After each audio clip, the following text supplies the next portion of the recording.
Pisces, welcome to your weekly reading. Let's get started and see what messages we have for Pisces, Sun, Moon, and Rising positions for the week ahead. Keeping in mind these are general readings and may not resonate for everyone. So make sure to check out your other placements to get a more complete picture.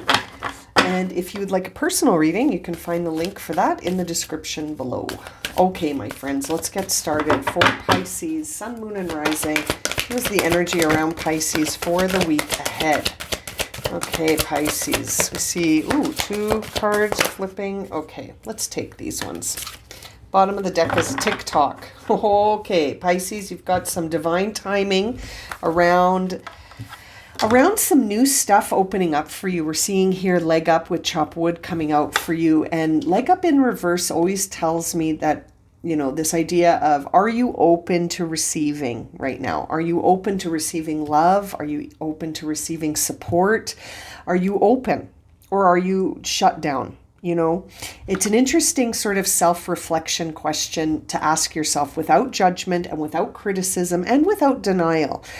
Just sort of observing yourself objectively, right? Being that observer within that isn't feeling the emotions, but observing the emotions. It's almost like you take a step back from yourself and you look at yourself from your higher self's perspective to say, am I open to receiving love and support and guidance, or am I just shut down and sort of trying to do everything by myself? And how is that working out for me? Is that serving me at this time, or is it holding me back? I'm wondering right now because I see chop wood come out with that card, which can be an indication that it's sort of time to get ready for something. So it kind of makes me feel like you're getting ready to open up. You're getting ready to feel that closed energy is done now. You know what I mean? It's almost like you're preparing.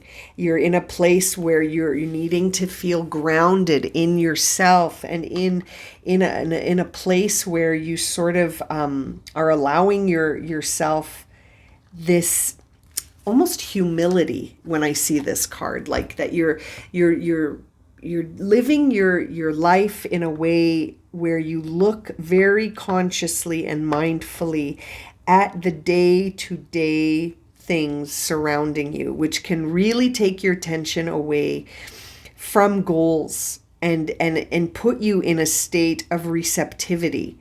You know what I mean? Like sometimes when we over focus on stuff we're trying to get done, or we're trying to find a deeper purpose for things, and we're sort of looking at stuff and being very, like I said, kind of critical and looking at things in a way where you're evaluating things. Sometimes it's important to just let life and nature take its course in some way. It's almost like you can't just keep push, because then you don't end up seeing the fruits of your labor because you're still pushing. You haven't stopped to observe what's going on around you. And so there's this wonderful message that comes with this card of sort of letting nature take its course. And that taking your attention away from your goal can bring you into a deeper state of receptivity, which is exactly what you're needing right now when I see this card in reverse, that you need to be more receptive, more open to receive than just putting output out constantly, instead of focusing on the output, to look at, well, what am I putting in? Where am I being receptive and where am I blocking receptivity?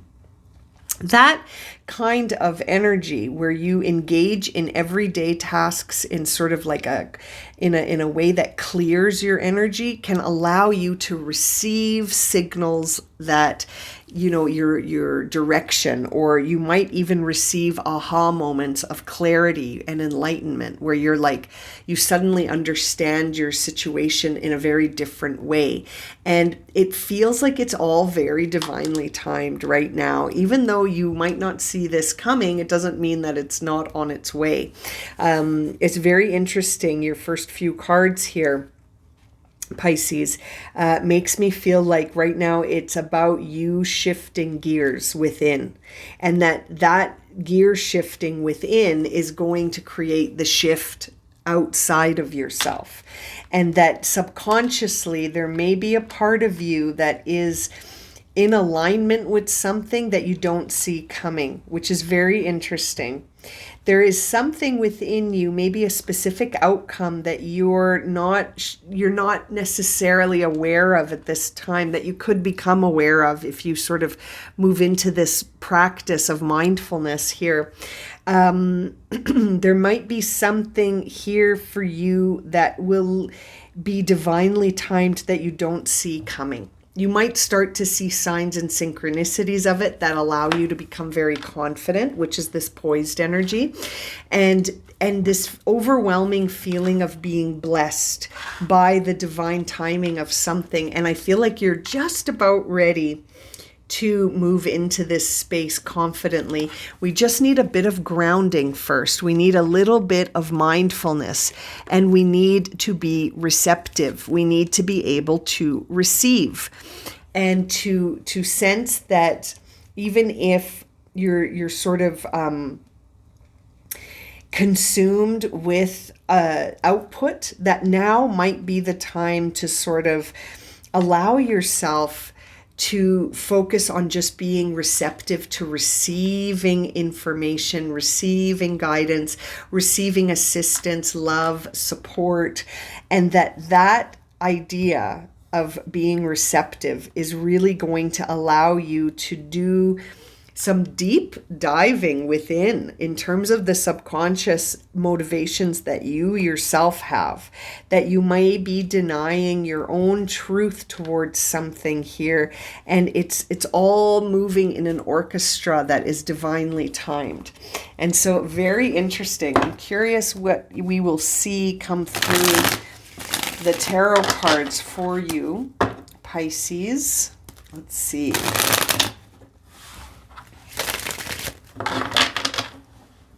Let's see what'll come through here for you. Okay, Pisces. Oh, first card. Yeah, there's your Five of Swords in reverse, which tells me that there could be something that you're sort of denying. You might even be procrastinating. You're not open to receiving, even though you're seeking truth on something. You're sort of not open to receiving that truth, maybe. And there's your new beginning with the Fool. So it's about time for you, just about time for you to take a leap of faith. And we see the Ten of Wands on the bottom of the deck, which confirms that you've been carrying stuff around with you, not being receptive to others supporting you or helping you. You're sort of like, no, I'll just do it. And it's almost like that kind of narrative is no longer serving you. It's actually depleted you to the point where you need to be regrounded. You need to be receptive to open up sort of your energy to receive, right? Because I feel like you've been trying to do this all by yourself for too long. You've been working really hard on something, but without a break, without reward, without any kind of support or assistance. It's like you're like, no. I'm going to do this by myself, because there may be a deeper truth here, like asking yourself, well, why do I feel like I need to do everything by myself? Why do I feel like it's not going to get done unless I do it, and I'm not asking for help, and I don't even want anyone to know what I'm up to, which is how I'm sort of seeing this Five of Swords, that you're like, I'm just not going to talk about what I'm doing. I don't want anyone to know where I'm at. I don't want anyone to know where I'm struggling. I don't want anyone to know where I'm succeeding. It's like you're trying to create this image of yourself that isn't real.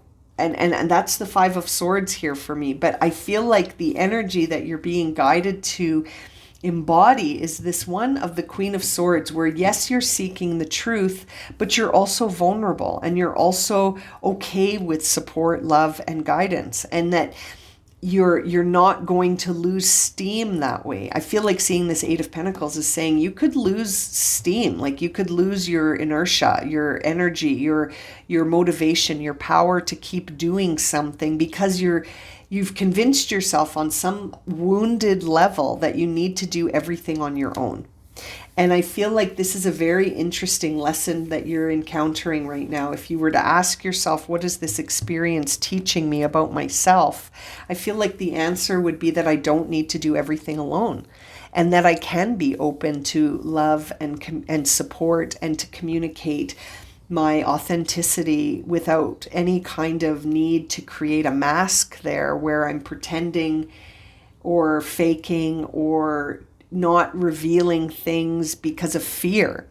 Like there is something to be said about sort of holding the energy of something that you're working on, so that it gains momentum, and then it just sort of unfolds. You don't need to talk about it necessarily. You don't need to get external validation necessarily, but there is something to be said about a moment where you may benefit from some expert advice. Let's say you're working on starting a YouTube channel, and you're like, I'm going to do this completely by myself. I'm going to figure it out all alone. When there's lots of resources out there, why not be receptive to some of the resources? You might stumble upon exactly the information you need if you're open to receiving it, as opposed to saying, no, I'm going to do this by myself, and not questioning where that's coming from. This almost knee-jerk reaction to do things alone and to do everything by yourself, and that's the only way this is going to get done. That is a signal to me that you need to be grounded. You need to have more sort of mindfulness throughout your day instead of being on autopilot. This is sort of an autopilot moment where you may not be questioning your own motives and intentions, and just sort of continuing because you're so focused on a goal that you haven't taken a second to actually look at the goal and look at what you've achieved so far. And to see now, the imagery coming to mind is growing a garden, and it's like you're so focused on growing carrots and potatoes, and you're constantly checking to see if they're ready to be harvested, as opposed to just enjoying the journey of growing these vegetables and tending to your garden. And it's interesting. It's like, where's your focus? Is it on the outcome or the journey? And I feel like right now you'd be best served to focus on the journey, not the outcome, and to look for experts. Like if you're gardening, let's say, we'll carry on with that example. What's the problem in talking to a more experienced gardener and saying, I have these bugs growing on my tomatoes. Any idea on how to, remove them or get them to stop being so attracted to my tomatoes? You might find out that it's a very easy fix, that, all you have to do is mix this with this and spray it on your plants, and those bugs won't be attracted to your plants anymore. And then you might end up growing a lot of tomatoes, and who knows where it could go from there. You know what I mean? Like, as opposed to being like, I'm just going to stand here and watch these bugs destroy my plants, and I'm going to learn from this the hard way, and that's the only way to learn things. I feel like if you continue doing that, you might eventually just stop gardening, because you might find that it doesn't feed your soul anymore. It doesn't make you feel good because your plants keep dying. Do you know what I mean? Whereas if you had just chatted about it with someone and been vulnerable enough to say, my tomato plants are infested with bugs, or my carrots won't grow. And then you might find out that it's a very easy fix, that you just have to add something to the soil, or you have to spray your plants with something. It's an intriguing question, because why is asking for help or guidance difficult? That is the key for you to focus on this week. Very interesting. I find that really interesting question. I have placements in Pisces, and so I will definitely be reflecting on that as well.